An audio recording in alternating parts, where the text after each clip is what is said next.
Bueno, pues iniciamos. Muy buenas tardes. Le damos la bienvenida a César Iván Bondaur. Él es licenciado en Antropología Social.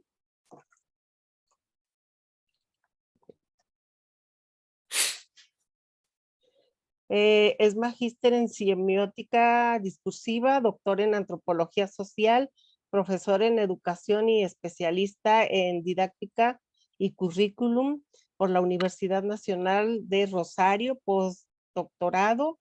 Es doctor honoris causa por el claustro doctoral honoris causa y desde la formación del grado se vincula con las prácticas rituales, saberes y creencias hasta el año 2005, centrado en los estudios sobre la New Age, el sistema ritual urbano, Gaucho Gil y San la Muerte. A partir del 2006 hasta la actualidad, especializado en los campos de etnografía semiótica y antropología de la muerte y el morir y los muertos, principalmente en el estudio de prácticas, creencias, actitudes y emociones vinculadas a los niños difuntos, angelitos que les llamamos, en Argentina, Brasil y Paraguay.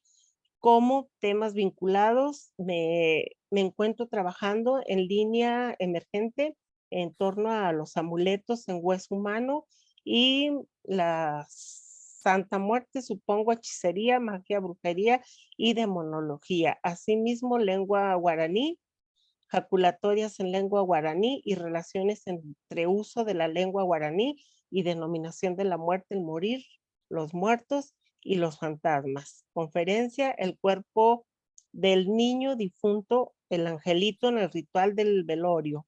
Y bueno, pues te damos la más cordial bienvenida, Iván, y es un honor que nos acompañes y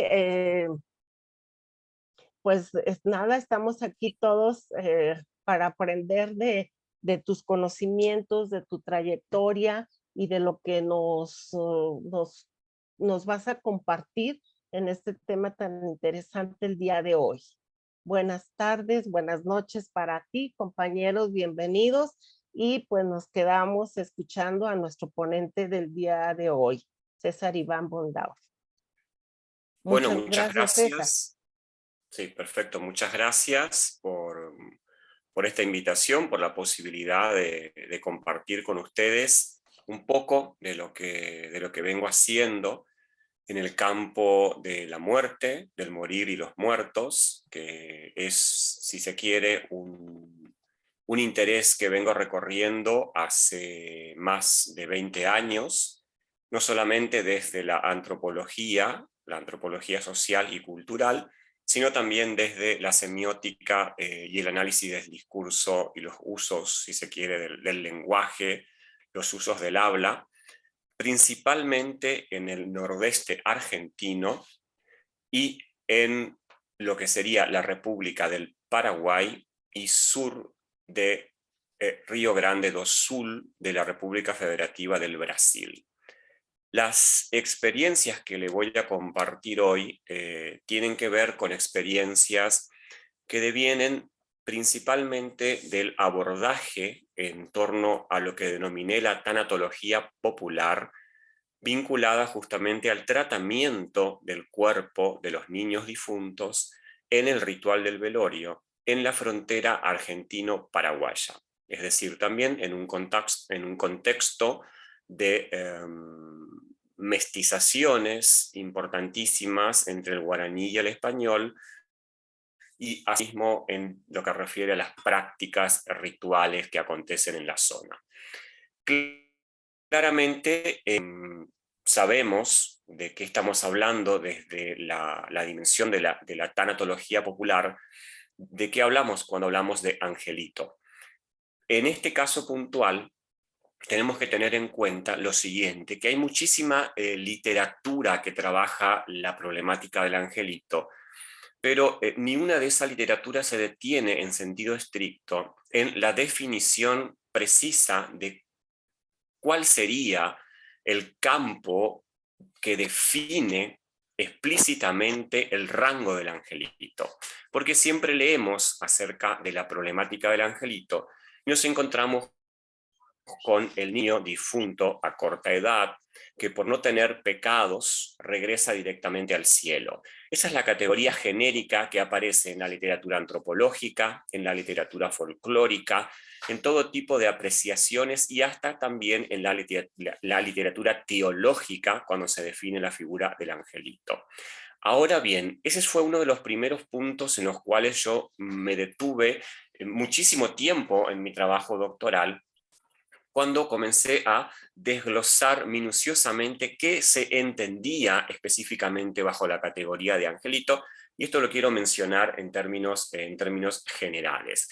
Entonces aparece acá la idea de que el angelito es el niño difunto, pero dentro de ese niño difunto existía una amplia categorial, es decir, existía el niño, el difunto bebé, el difunto niño, o lo que se llama acá en la zona el ángel loro, que es aquel niño que ya puede articular el lenguaje, ya puede hablar, pero como no tiene manejo de las buenas o las malas acciones, solamente repite y no puede incurrir en pecados veniales, por ejemplo, en mentiras o en acciones que dañan a los demás. Entonces, a nivel regional, aparecía una clasificación muy compleja, es decir, de 0 a 3 años, de 4 años a 7, y de 7 a 12 años, y a veces hasta 13 en el caso de las niñas, en las zonas rurales y periurbanas de las zonas en las cuales yo he trabajado en la frontera con el Paraguay. Esa era una de las primeras cuestiones muy complejas. La otra era que esa pureza que se le adjudicaba al niño era una pureza incompleta, una pureza que debía ser completada por medio del rito bautismal, ya sea el oficial impartido por un ordinario, el de urgencia o el agua del socorro, como decimos por acá, o el bautizo post-mortem, que también garantizaba el ascenso del niño. Es decir, que esa pureza que se le atribuía por ser niño era una pureza incompleta, que no le garantizaba el acceso al tercer cielo. En la tradición judeocristiana sabemos bien que existen hasta 7 cielos, pero se habla principalmente del tercer cielo, que es donde van a morar los santos, beatos y ángeles, y el niño va a poder tener visión beatífica, va a poder ver a Dios. Entonces, eso es una cuestión muy interesante que comenzaba a aparecer. Y también aparecía acá la complejidad del rango de la edad biológica. Es decir, ¿qué pasaba con personas, con adultos que podían tener, no sé, 30, 20 años, pero que tenían una discapacidad importantísima, que no, de alguna forma, no podían ser conscientes de sus acciones y eran asimilados a la situación de la niñez? Entonces, a nivel local, esas discapacidades también eran consideradas dentro de la categoría del angelito. Es decir, que comenzábamos a ver que esa categoría de angelito no era solamente el niño muerto a corta edad, que por no tener pecados regresaba directamente a Dios, sino que había un montón de cuestiones dentro del mundo de la escatología popular que se necesitaban como para comenzar a trabajar realmente ese proceso ascensional al tercer cielo. Obviamente que todo esto comienza a ser discutido también cuando se deroga la existencia del limbo como hipótesis teológica y solamente quedan dentro del mundo, del inframundo, del ordenamiento del catolicismo, la idea del infierno como dogma, del cielo como dogma, y todavía queda una hipótesis teológica que es la hipótesis del purgatorio, que es la que se va a discutir dentro de poco, para ver si se la deroga o se la mantiene. Entonces, la derogación de la hipótesis teológica del limbo también genera una disrupción terrible, es decir, ¿dónde iban entonces los niños muertos sin bautismo? Y es de ahí justamente donde surge este documento de la confianza acerca de la salvación de las almas de los niños que va a emitir el Vaticano, confiando en justamente que los niños con bautismo, o sin bautismo por su condición de niños tienen garantizado el acceso al paraíso. Eso es toda una disrupción también acerca de la derogación de esa hipótesis teológica, ya que el limbo se deroga debido a que los padres ya no bautizaban a sus hijos y por la creciente cantidad de abortos, el Vaticano decide la derogación del limbo. Entonces es muy interesante cómo una cuestión sociológica del mundo de los vivos impacta en el ordenamiento del inframundo y lo que genera es un reordenamiento de los escalones posibles de vida de los muertos en el más allá. Bien, entonces, eso es un mundo que en el cual sigo indagando y genera toda una disrupción. Entonces, ¿qué se hace con el cuerpo del niño al momento de la muerte? Yo trabajo la idea de proceso de muerte que tiene que ver no solamente con el hecho del cadáver, sino con el conjunto de acciones que llevan, por ejemplo, a el anuncio de la muerte, es decir, cuando se notifica la muerte con el proceso del moribundo, es decir, la muerte vista como un encadenado de situaciones que luego obviamente lleva al proceso ritual del velorio, a los procesos de inhumación, a las rememoraciones y demás. Entonces, principalmente entre población de credo católico, porque es la población con la cual estoy trabajando puntualmente, la muerte del angelito, la muerte del niño, genera un conjunto de acciones que yo las trabajo, repito, bajo la noción de tanatología popular y principalmente bajo la idea de la tanatopraxia popular, porque del recorte para esta presentación yo extraigo los velorios domiciliarios, que son todavía en la zona muy frecuentes, la realización de velorios domiciliarios, es decir, donde la muerte no aparece tercerizada, sino que aparece justamente vinculada a la intervención directa de los familiares y la realización del rito en los espacios domésticos. Entonces, ¿qué sucede ante el acontecimiento de la muerte del angelito? Trabajando acá en lo que sería 0 años hasta aproximadamente 10 años. ¿Qué sucede ante la muerte del angelito? Entonces, ¿qué tenemos acá? Tenemos no solamente, repito, el ángel bebé, el ángel loro y el ángel niño, dentro de esas categoriales. En primera instancia, hay una diferencia significativa que tiene que ver con el montaje de la capilla ardiente. Que la capilla ardiente, obviamente, tiene la categorial de ardiente por el conjunto de velas que van a estar presentes, pero con claridad la muerte del angelito no requiere las velas que iluminen su pasaje, pero se usa como concepción genérica la idea de capilla ardiente. La configuración de esta capilla ardiente tiene particularidades muy marcadas, que ustedes también las conocen y las saben, porque esto es un recurrente hispanoamericano, latinoamericano. El primer punto principal tiene que ver con la distinción cromática, es decir, los usos particulares de los colores que van a estar presentes en el ritual, en el contexto envolvente del velorio, van a ser blanco, azul, amarillo, verde, rosado. Va a estar esto acompañado por las comidas dulces, por los licores. Esto va a sumarse a la ausencia del llanto. Esto también es un genérico muy interesante.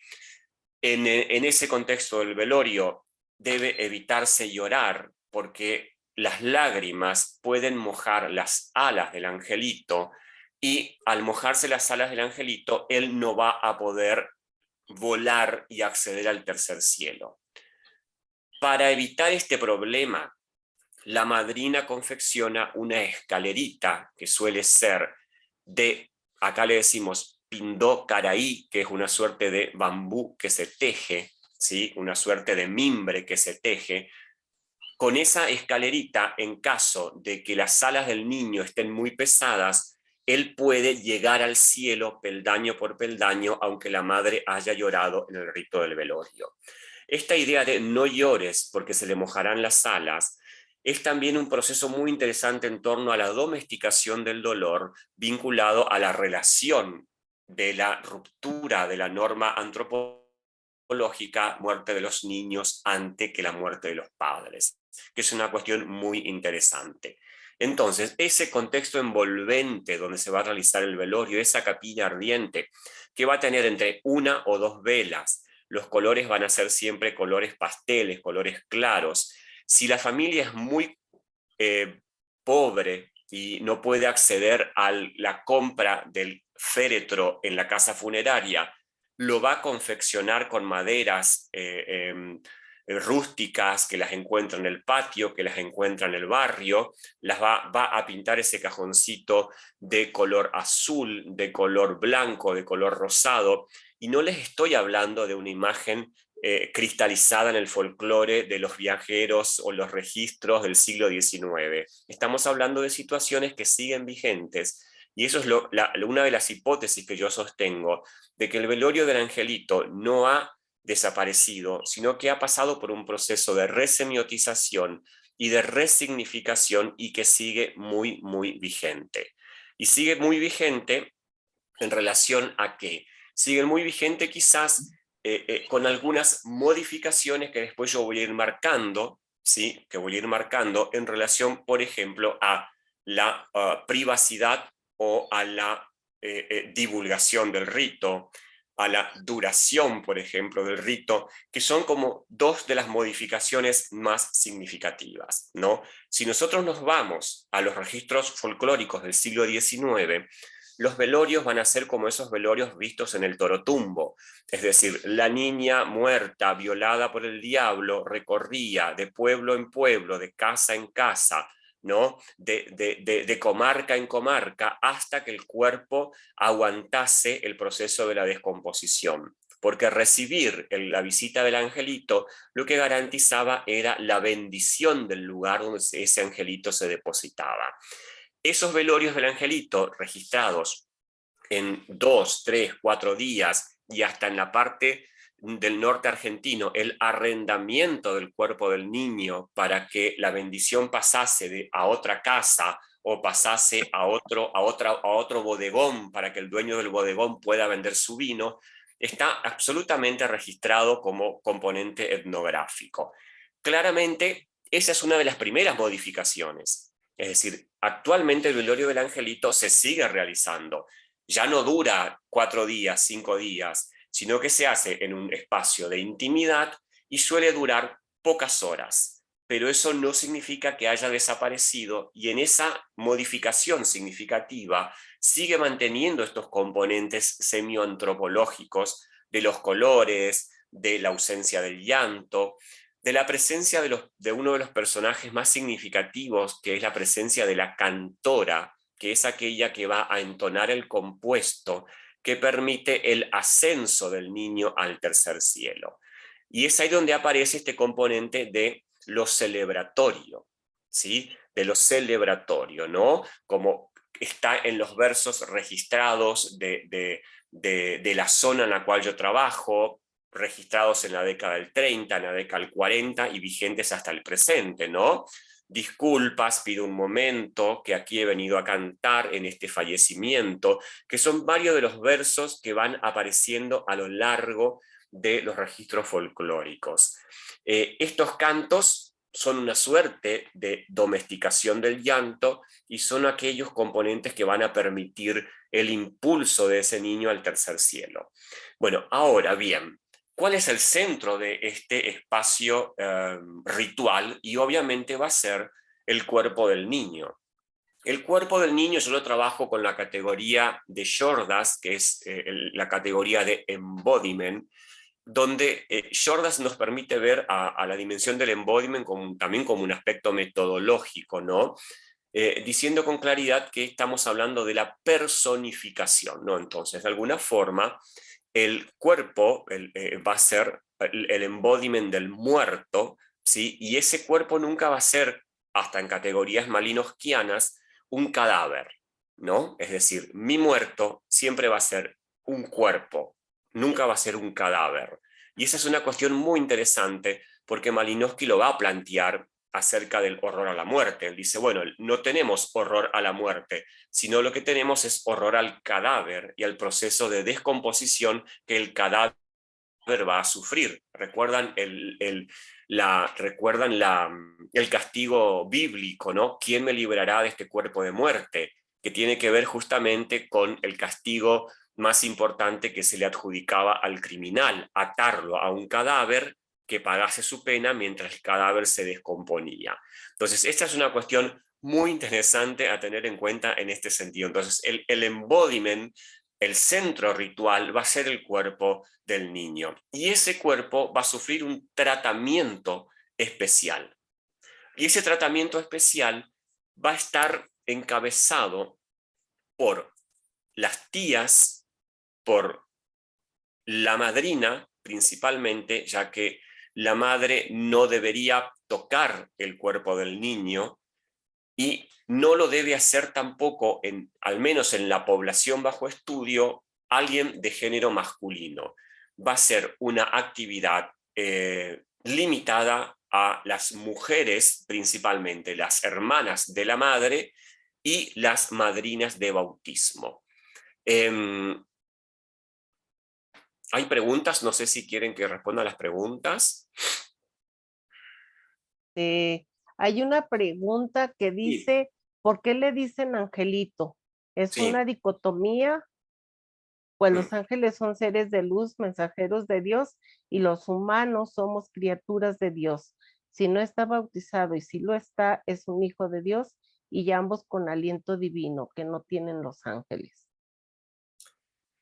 Bien, la categoría de angelito es una categoría popular, es una categoría que se le adjudica al niño por no poseer pecados veniales ni mortales y por haber sido liberado del pecado original por medio del rito bautismal, ya sea oficial, de socorro o de urgencia o post-mortem.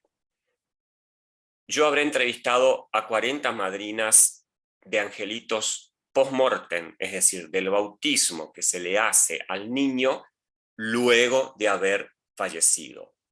¿Sí? Y se lo bautiza en nombre de la mayoría de esos niños, llevan el nombre de, por ejemplo, Juan Bautista o Juana Bautista es el nombre que usualmente se le ponen a los niños que han muerto sin bautismo.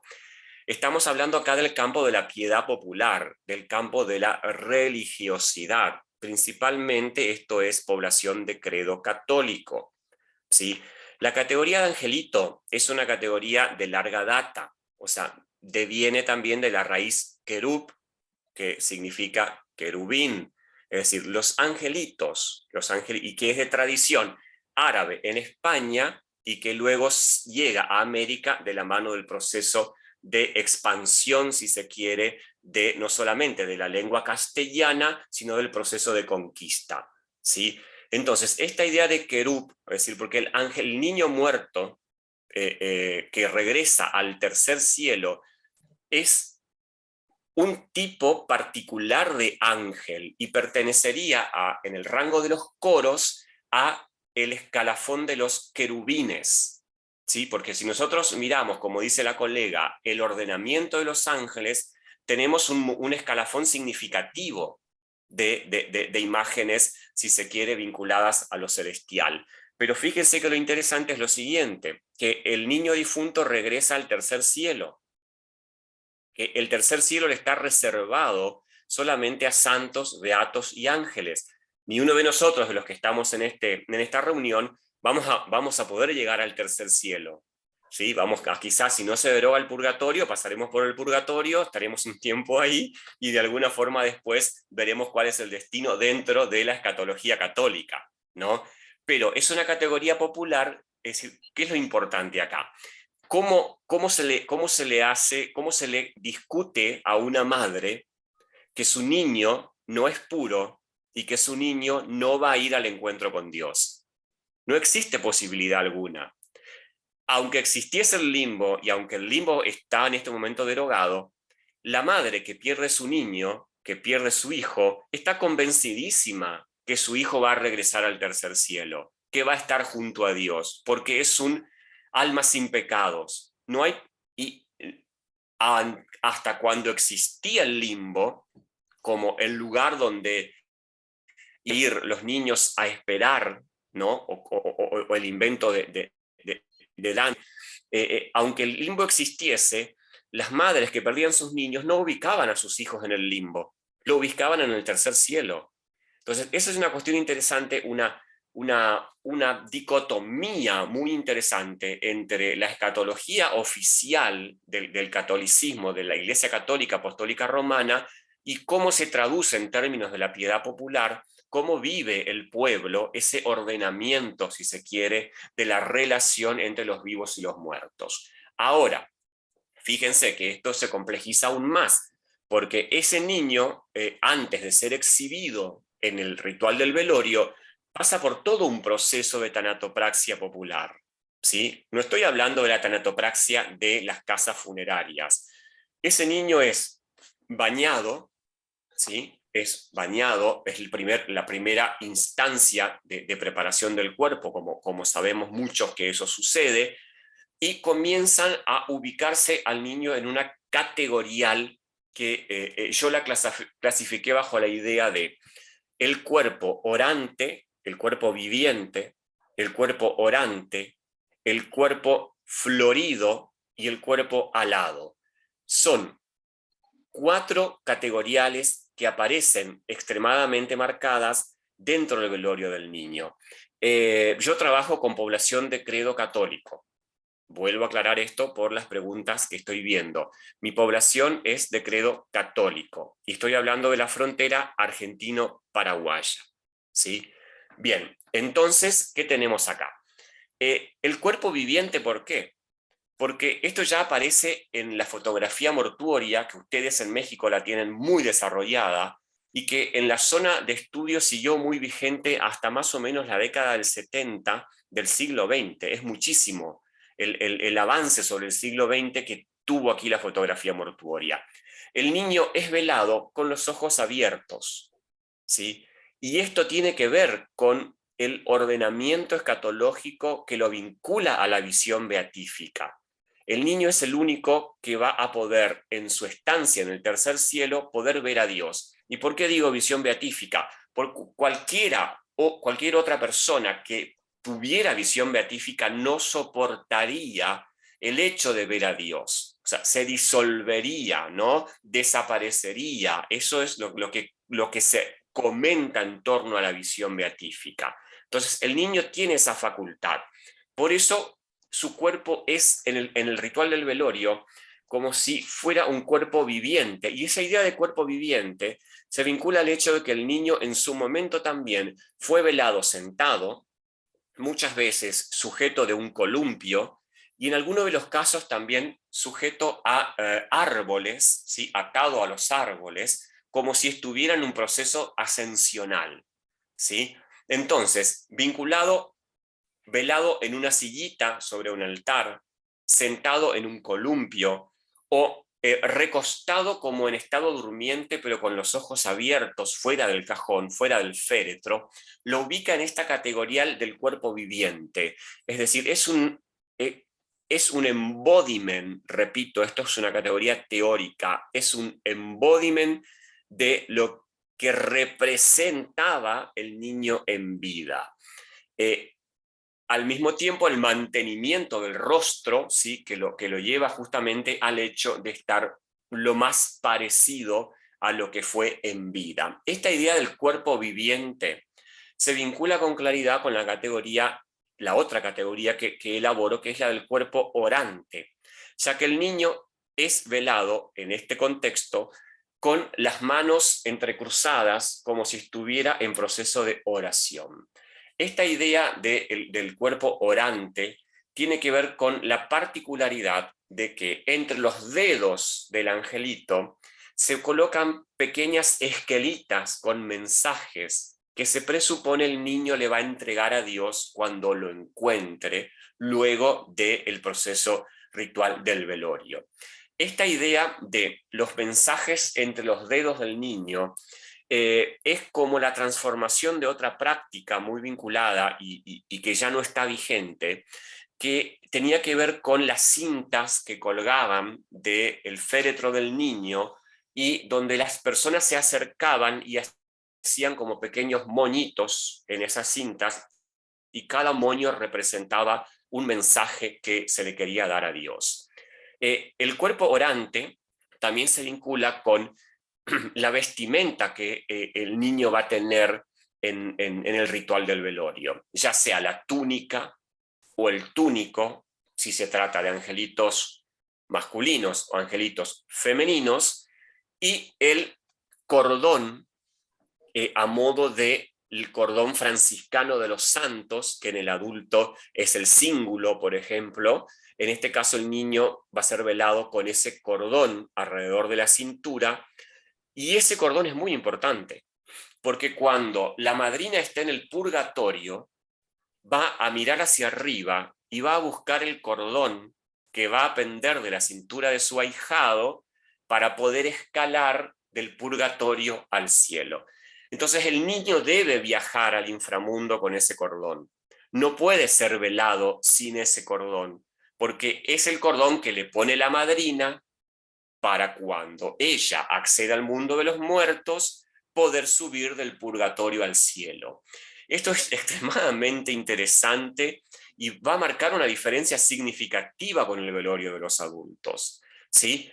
En esa situación viviente, el cuerpo con los ojos abiertos, a diferencia del adulto al que hay que cerrarle los ojos, eso es una cuestión muy importante, en posición orante, con los mensajes. Fíjense que la palabra ángel también significa anuncio, ¿no? Es el que anuncia, más allá de su raíz de querub, querubín, refiere a la noción del nuncio, es el que va a anunciar los mensajes de sus dolientes al tercer cielo, por ejemplo. Es sumamente interesante. Y no solamente va a ser viviente y va a ser orante, sino que también va a ser un cuerpo alado. Y es alado, ¿por qué? Por lo que quizás ya todos sabemos, que en el ritual del velorio al cuerpo se le van a incorporar un par de alas. Si está dentro del féretro, las alas van a estar a un costado o en la parte de abajo. Pero las alas, aunque el velorio se haga en una casa funeraria, las alitas siguen presentes. Y son esas las alas que le van a permitir al niño emprender ese vuelo hacia el tercer cielo. Esas alas se confeccionan principalmente con cartones y papeles blancos, tanto las alas como la coronita que el niño va a usar a modo de aureola son confeccionadas por la madrina. Y esas alas y esa coronita va a ser acompañada de lo que les mencioné, de una pequeña cruz, una cruz muy pequeña de pindócaraí, repito, que es como un bambú pequeño que se entreteje, y ese pindócaraí va a estar entre las manos del angelito. No va a ser sepultado con esa cruz, sino que esa cruz, antes de sepultarlo, se le va a extraer del cajón, del féretro, y va a ser guardada porque con esa cruz las madrinas pueden curar el ojeo, curar el empacho, espantar las tormentas, limpiar las casas. Hay un montón de mancias populares que las madrinas pueden hacer con la cruz del angelito porque estuvo en contacto directo con el alma pura del angelito, ¿no? Esa es una cuestión muy interesante también.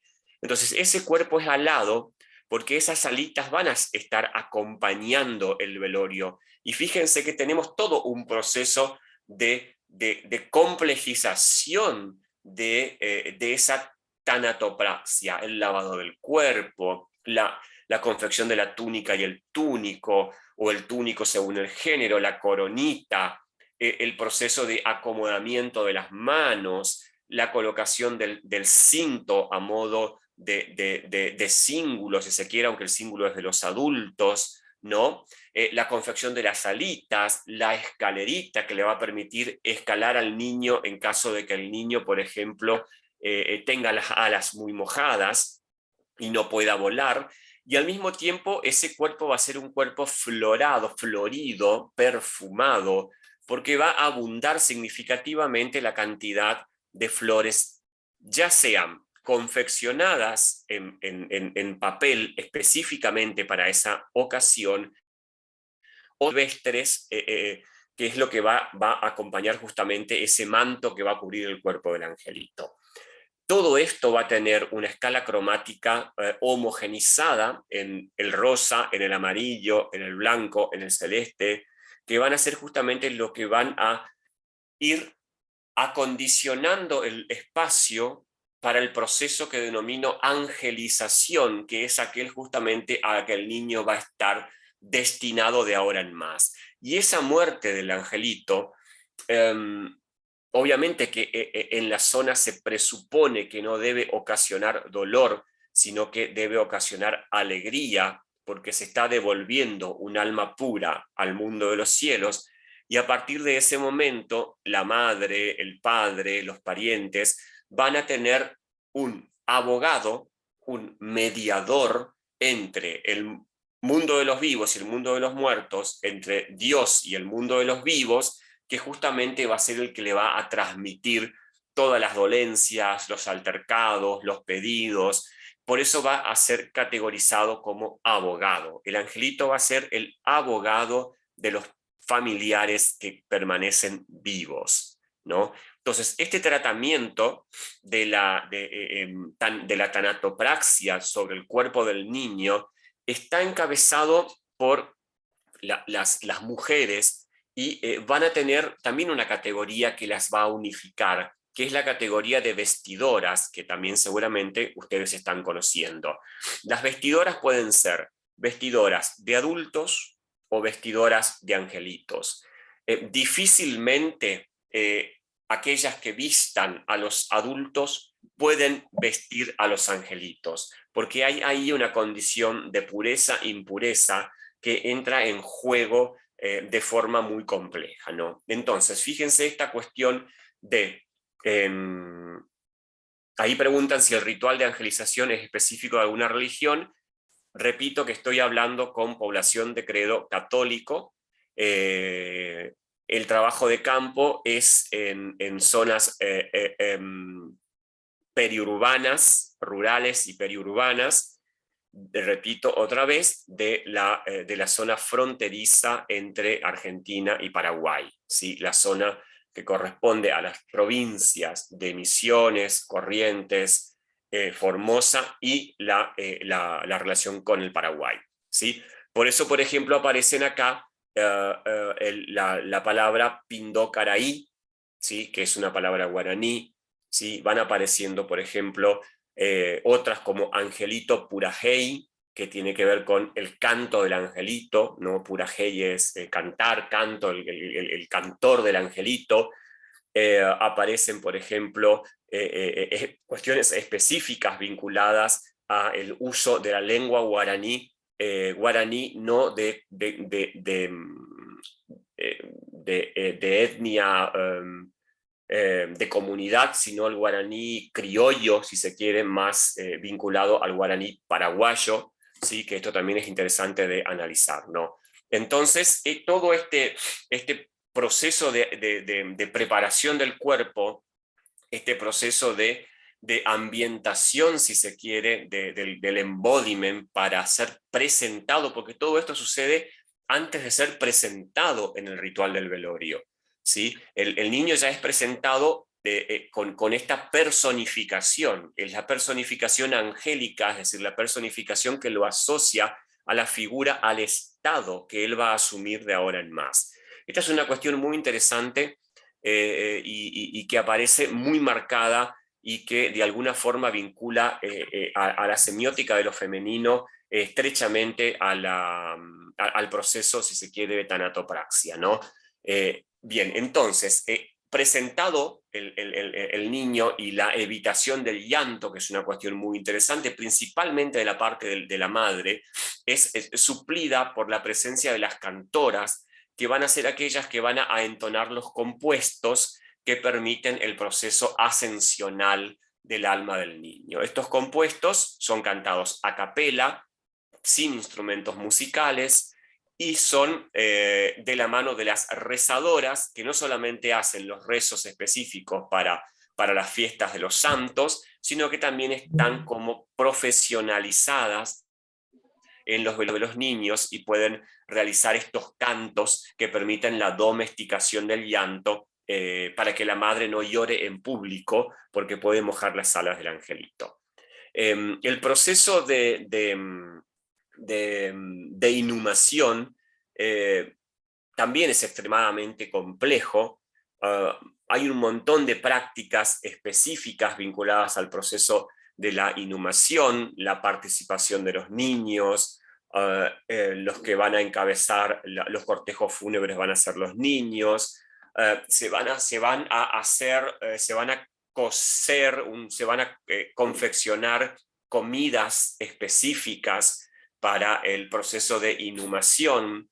Por ejemplo, acá tenemos el uso de la fécula, del almidón, de la mandioca, por ejemplo, con la cual se hace algunas comidas como nosotros le llamamos acá, se llama chipa, ¿sí? O chipá o chipacito, depende de la zona, que es una suerte de pan pequeño hecho con almidón de mandioca y queso, por ejemplo. Con eso se van a hacer pequeñas crucecitas o corazoncitos que van a ser horneados, y esos panecillos con forma de cruz y forma de corazón van a ser depositados, por ejemplo, en la fosa donde va a ser sepultado el niño. Algunos de ellos van a ser puestos adentro del féretro antes de cerrarlo. Es decir, hay un montón de cuestiones extremadamente interesantes que se vinculan a esta idea de pureza, porque se usa mucho la imagen también de la paloma, no solamente en la plaqueta que identifica la tumba del niño, sino también dentro del féretro. Una palomita hecha en esa masa va a acompañar el cuerpo y otra se va a guardar como parte también de relación entre la madrina y el ahijado. Ese madrinazgo, repito, que puede ser un madrinazgo viviente o un madrinazgo post-mortem, porque esa madrina pudo haber adquirido el estatus de madrina luego de la muerte del angelito, con un bautismo post-mortem que es muy frecuente, y aquí no hay objeción de la Iglesia Católica cuando se resuelven ese tipo de cuestiones en la piedad popular, en el campo de la piedad popular, por ejemplo, ¿no? En ese sentido, el tratamiento, si se quiere, del cuerpo del niño nos va a permitir ver como relaciones muy complejas entre cuerpo, angelito y velorio que van a transgreder, van a generar una ruptura significativa con lo que imaginamos o con lo que conocemos frecuentemente como el tratamiento ritual del velorio, ya que estamos hablando acá de la perdurabilidad de los velorios domésticos y la perdurabilidad del rol y el oficio de herencia oral vinculada a estos procesos de acompañamiento, si se quiere, del proceso de muerte, y que después va a continuar, repito, en la inhumación y en los procesos de rememoración, ¿no? Que son también muy vinculados y muy relacionados al género femenino. Pero en términos generales, el espacio ritual del velorio va a tener un momento previo, que es el momento de preparación, de angelización, si se quiere, antes de presentar el cuerpo a la comunidad de dolientes, que de alguna forma van muchas veces el proceso de preparación del cuerpo dura más que el propio velorio. Sí, eso es una cuestión muy interesante a ser analizada en la actualidad, ¿no? Obviamente que en muchos casos registrados también, el cuerpo del niño es velado en los brazos de la madre, en velorios que duran poco tiempo, que duran 1 hora, 2 horas aproximadamente. Ese niño no es puesto en el féretro, sino que es velado en el cuerpo de la madre. Y cuando el cementerio queda como próximo al lugar del velorio, la madre lo suele trasladar en brazos. Esto lo he registrado 2 o 3 veces, como marcándole el último recorrido y marcándole también el camino que ese angelito va a tener que hacer el 1 de noviembre, cuando regresa a visitar a sus familiares. Entonces él necesita memorizar ese camino para no extraviarse cada 1 de noviembre cuando regresa a ver a sus familiares.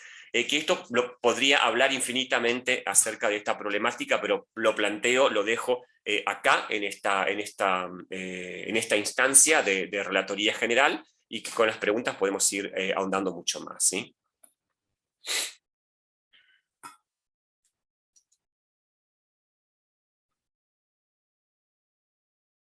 Vemos las preguntas. Tanatólogos. Bueno, ahí dicen que los tanatólogos sabemos que llorar es saludable, dice.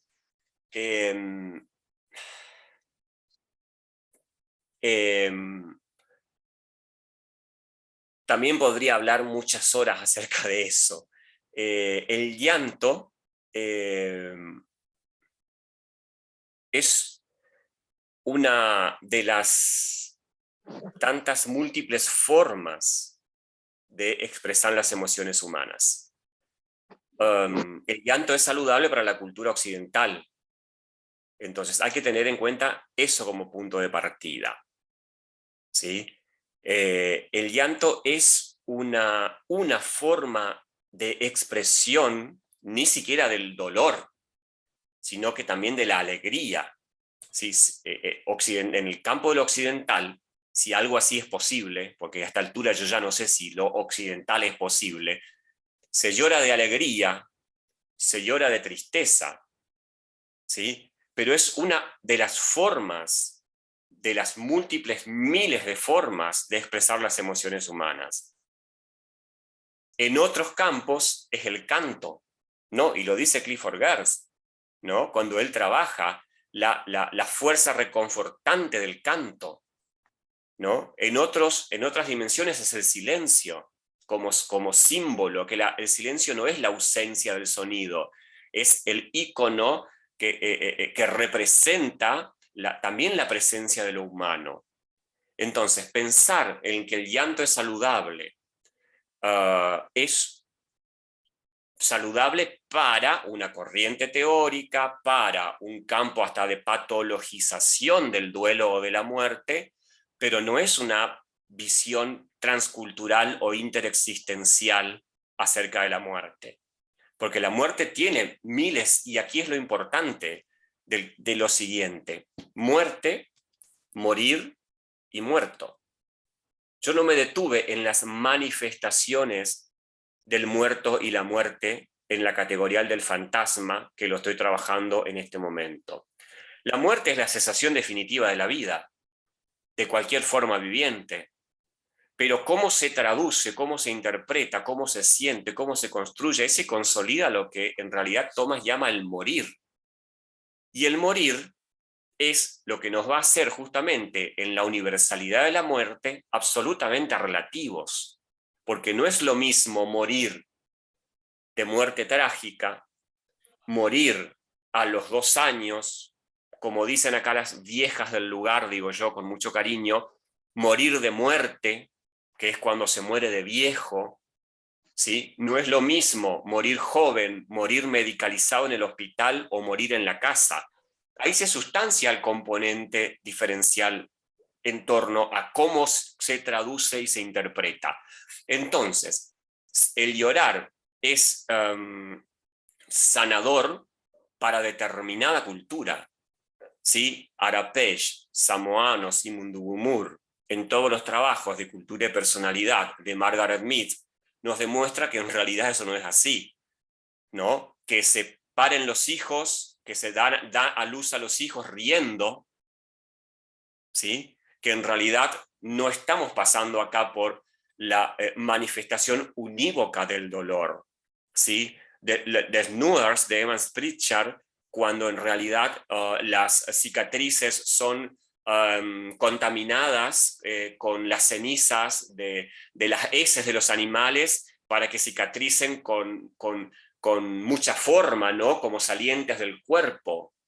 ¿no? Porque eso en realidad no ocasiona dolor, sino que cuanto más cicatrices, más se jerarquiza, ¿no? Entonces, las pequeñas, los pies reducidos de las niñas orientales, el piercing en la lengua, la mujer de cuello de jirafa, el San la muerte incrustado debajo de la piel en hueso humano. Las manifestaciones del dolor y la muerte son tan diversas que a mí no me extraña que la madre no tenga que llorar, porque eso va a ocasionar que su hijo no pueda llegar al tercer cielo. El llanto no siempre es sanador, depende de qué perspectiva cultural se esté trabajando, porque en muchos casos el llanto puede ser en realidad interpretado de otra forma. Es decir, ¿qué es el llanto? ¿El derramamiento de la lágrima?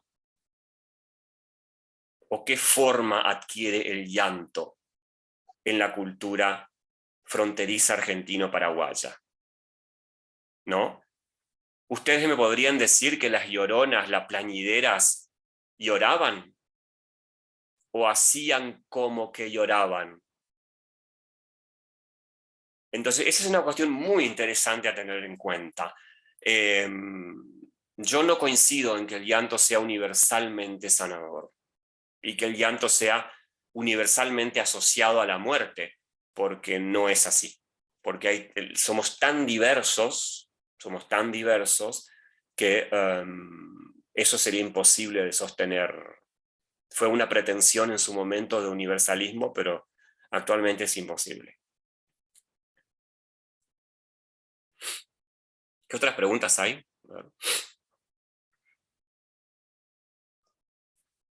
Pregunten, pregunten. Abran sus micrófonos para que pregunten. Ay, Bueno, Adelante. ahí eso es interesante. hola, doctora. Hola, Sí, Conchita. A ver, si estoy aquí algo así, felicidades, es un tema, pues, que a veces como que nos crea un poquito de ruido, ¿verdad? Por la pregunta anterior que dijeron, es verdad que hemos estado de decir que como tanatólogos no reprimir el llanto. Sin embargo, en este ritual, yo ya lo había escuchado, ¿no? De que las lágrimas mojan las alas del angelito. Yo soy enfermera de primer profesión. Cuando estabas en las unidades de neonatos y que fallecía el bebé que no había sido bautizado, nosotros las enfermeras, pues le dábamos el bautismo, siempre y cuando el familiar, la madre, era católica. Y yo sí recuerdo, cuando recién empecé con mi carrera de enfermería, que eso mencionaban las abuelas: no llores porque le vas a mojar las alas a tu bebé, que es un angelito. Y ese angelito, como lo menciona usted, era como esa protección ante Dios nuestro Señor. O sea, me llama a mí mucho la atención que hasta este momento, después de que yo en el acompañamiento tanatológico era decir, llora hasta que te canses, llora y llora y llora, y ese es el acompañamiento para la liberación por todas las sustancias que secretan las lágrimas, pues dicen que secretan prolactina, que te relaja el sistema nervioso central. Entonces, hay mucha situación que la misma lágrima te sana. Sin embargo, escuchar este ritual me lleva hasta esos momentos en que decían las abuelas, no llores porque le mojas las alas al angelito. O sea, que es importante, qué bonito, porque a veces nos encontramos quizás con ese ritual, personas con esas creencias, como tanatólogos a veces decir, reprimimos el llanto, y es una manera muy, pues con fundamento, como nos los está explicando usted, como nos claro, pero los ha es estado más, desarrollando. la madre tiene como prescripto el llanto en el ritual del velorio. ¿Sí? Eso también como tanatólogos es interesante que lo trabajen en el ritual del velorio. Y ojo, decimos acá porque si le decimos, no, tienes que llorar porque de esa forma vas a sanar, capaz eso le ocasiona después un peso espiritual y emocional, porque va a sentir culpa porque el llanto lo que ocasiona es que su angelito no pueda volar, y eso en realidad requiere otro tipo de intervención. Pero hay que saber entonces, hay que tener un conocimiento, como digo yo desde la antropología, el conocimiento profundo de los encadenados, de los acontecimientos. ¿Sí? Es decir, acá hay un proceso de muerte. Entonces, la madre tiene la prescripción del llanto en el momento del ritual del velorio. Ella puede quizás llorar, lo que no tiene que hacer es llorar en presencia del niño. Ajá. Entonces, ella se aleja, puede llorar en la habitación contigua y demás, regresa, no debe demostrar, si se quiere, la presencia del llanto frente a su angelito, ¿no? Pero por eso hay que conocer muy bien el entramado de componentes rituales para no emitir un juicio de valor y decir, bueno, en realidad estamos reprimiendo el llanto. No, estamos ajustando el entendimiento de la muerte a la diversidad de formas de entender la muerte del niño. Con claridad, como dice la pregunta allí, ¿será que la idea de angelito tiene que ver con la domesticación? Se presupone que el rito del angelito es de tradición árabe. ¿Sí? Ingresa a España desde de los árabes, por eso tenemos también la presencia del alba, con la presencia del flamenco y demás, en algunas pinturas de Oller, que recrean un poco la muerte del angelito en Andalucía y demás. En la zona en la que yo trabajo, donde tuvimos una fuerte impronta del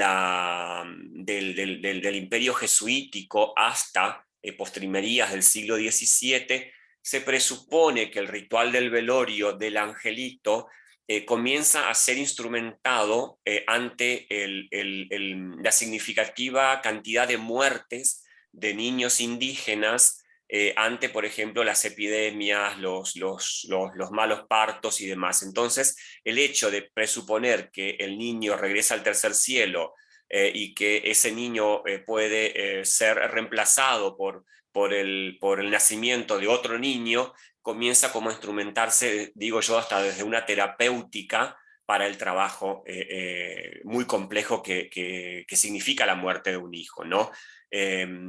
Y pienso yo que estos rituales se fundan en lo que yo trabajo también, que es la terapéutica antropológica, y aquí discuto con todo el mundo, acerca de cómo la entrevista etnográfica, es decir, el conocimiento en profundidad de la situación, me permite a mí trabajar en círculos, que yo trabajo en círculos que se denominan padres con ángel, donde me siento cada 45 días con padres que perdieron sus hijos y ellos me cuentan dónde están sus hijos, cómo fue la muerte, cómo fue el velorio, dónde los ubican en el mundo de los muertos, y dialogamos acerca de la relación que ellos tienen con sus hijos difuntos. Entonces, esa cuestión del diálogo en la entrevista etnográfica es terapéutica, es decir, porque es un espacio hasta de grupo colaborativo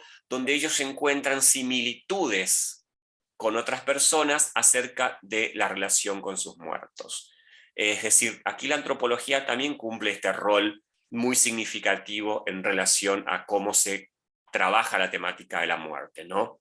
A ver, otras preguntas acá.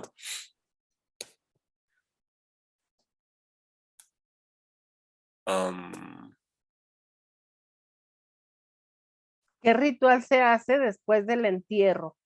Bueno, Sí. después del entierro, las madres, la mayoría de ellas con las que yo trabajo, montan un pequeño altar en memoria de su angelito. O sea, el angelito, como decía Briseida, pasa a ser un protector. Es decir, la foto del niño difunto cumple está en el rango de las estampitas de los santos, ¿sí? Pasa a cumplir un rol de mediador y de protector. Ese angelito es rezado, es venerado, se le prenden velas, y hay un día específico acá, que es el día sábado. Los días sábados son los días de los angelitos.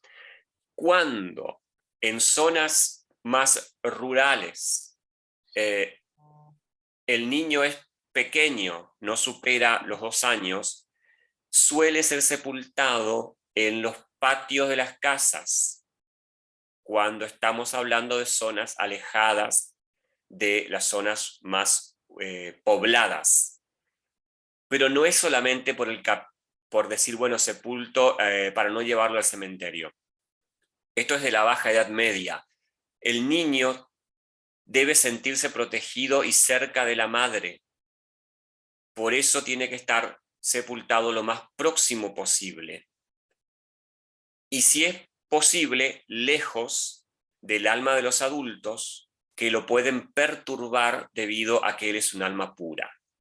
Es por eso que, no solamente en términos de urbanismo, los cementerios agrupan a los angelitos por un lado y a los adultos por otro. Nosotros solemos pensar que es un capricho de ordenamiento urbano. No, hay también atrás de todo eso un componente de reminiscencia del ordenamiento escatológico, ¿sí? El niño no debe estar en contacto con el alma de los adultos porque puede ser perturbado. Entonces, cuando ese niño tiene la tumba cerca de la casa, todos los días sábados se vuelve hasta un espacio de celebración, ¿sí? Esa tumba es visitada, se hace la fiesta del Día del Niño, por ejemplo, alrededor de la tumba del angelito. Hay un montón de cuestiones que aparecen vinculadas a lo celebratorio, ¿no? Pero hay una práctica específica que se denomina Ángeles Somos. Ángeles Somos es una serenata, un grupo de personas como si fueran mariachis, que recorren casa por casa llevando música tradicional a las familias que tienen angelitos. Esa práctica se da el 31 de octubre por la noche o el 1 de noviembre por la mañana. Hay una coincidencia temporal con el Halloween, pero no es lo mismo. En la zona donde yo trabajo, Ángeles Somos es de reminiscencia franciscana jesuítica y comienza a ser instrumentada en ese momento de relacionamiento entre los jesuitas y las comunidades prehispánicas. Y consiste en brindar a las familias la posibilidad de tener un contacto nuevamente con el alma de sus hijos difuntos en ese umbral.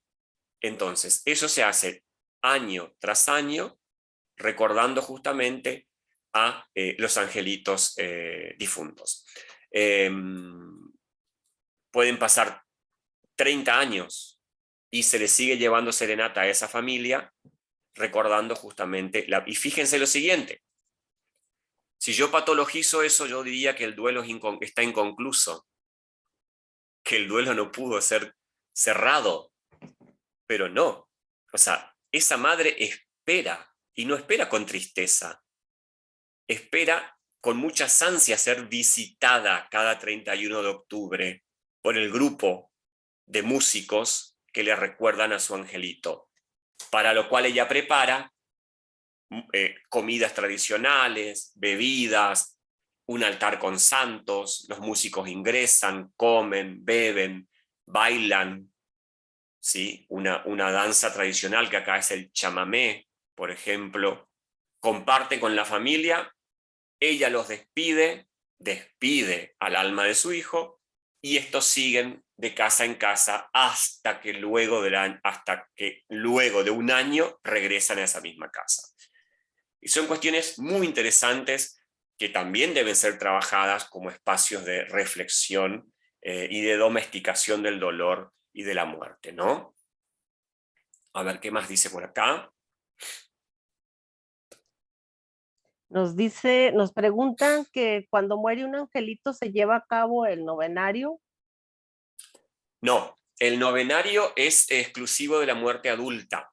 El angelito no necesita novenario y no necesita altar tampoco de 7 o 9 pisos, porque su alma es pura, no necesita ser purificada en el novenario. Ustedes saben muy bien que el novenario, valga la redundancia, dura 9 días, porque en ese proceso de rezo y de oración el alma va purgando sus culpas y día a día va ascendiendo un escalón de ese altar.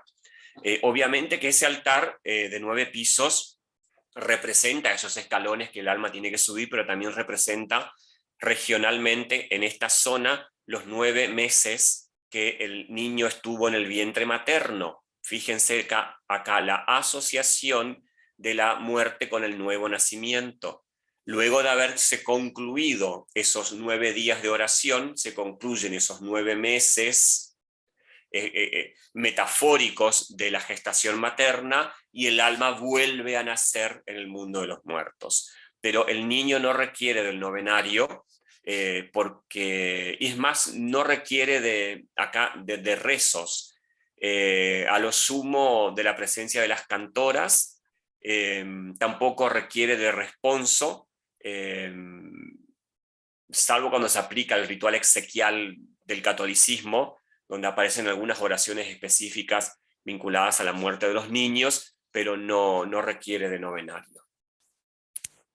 Qué interesante tema. No cabe duda que tanto la muerte como el llanto, los sentimientos y las emociones son culturales. Y bueno, Sí. pues a través del mundo entero, cada cultura tiene su manera de expresar sus sentimientos y sus emociones Sí. respecto a la muerte. Y esto es bien importante de verdad, porque uno como tanatólogo no puede decirle a su paciente qué hacer, sino que cada uno de nosotros pues tenemos una manera muy especial de llevar nuestro duelo, de llorar, honrar a nuestros muertos. Hay quienes no lloran y hasta te dicen y se preocupan porque no lloran, pero realmente es porque cada uno, pues sus sentimientos y sus emociones las expresamos de diferente manera. Y como ya lo vimos, pues es cultural también. Hay culturas en las que se baila, se hace fiesta en lo que está el difunto presente, que se hacen celebraciones muy emotivas, o es cuestión de fiestas, risas, eh, músicas y no de llanto. Pues muy Sí, interesantes, muy sí. interesantes. Es más, el velorio del angelito hasta avanzado el siglo XIX fue registrado como la reunión danzante. Y la reunión danzante era justamente, bueno, está muy presente en Caulen, en Largo Viaje, ese film de la década del 50, está muy presente en Violeta Parra. Estamos hablando de reuniones donde la gente bailaba, la samba cueca, no solo eso, en Cataluña, en Andalucía se bailaba el flamenco, en la clase alta rioplatense el minué, todo frente al cadáver del niño, porque estábamos hablando de un momento celebratorio, y fíjense, ahí está esa diversidad.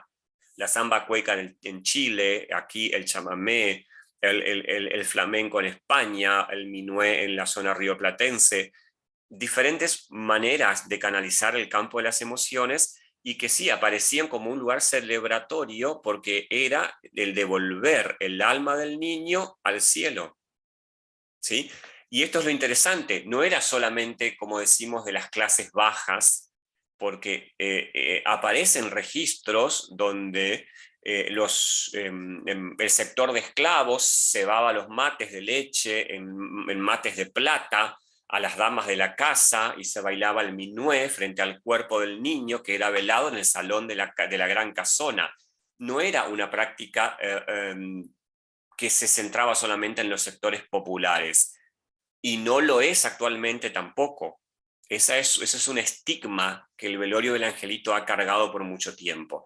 Un estigma es el que pertenecía a los sectores exclusivamente populares y el otro estigma es que ha desaparecido. y sin embargo no ha desaparecido, se ha resemiotizado, se ha resignificado, han cambiado algunas cuestiones porque también ha sido muy perseguido, y eso está estipulado en el ritual de exequias, en el último en la última actualización del Concilio Vaticano II. Se reconoce el valor popular del velorio del angelito, pero debe ser evangelizado por sus reminiscencias paganas. Y eso dice con claridad, ¿sí?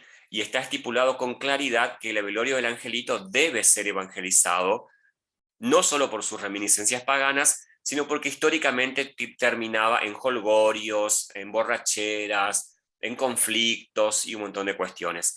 Es decir, que hay un reconocimiento ahí de la existencia y preexistencia de ese rito, que ya no se da en esas formas cristalizadas, pero sigue vigente, con los colores, con la cuestión escatológica y con el lugar que los niños ocupan en el mundo de los muertos.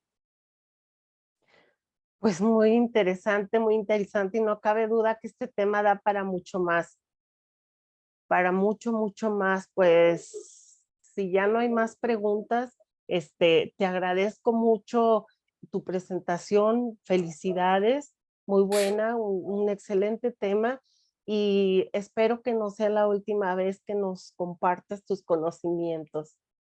No, Muchas perfecto. gracias. No, gracias a ustedes y nos vemos ahí por sus tierras. Claro Sí, que sí, eres bienvenido. muy bien, perfecto. Muchísimas gracias y sí, muchas Perfecto. gracias. Les Gracias. mando un abrazo, descansen, bonita noche, muchas gracias por acompañarnos. Gracias, Gracias. hasta luego.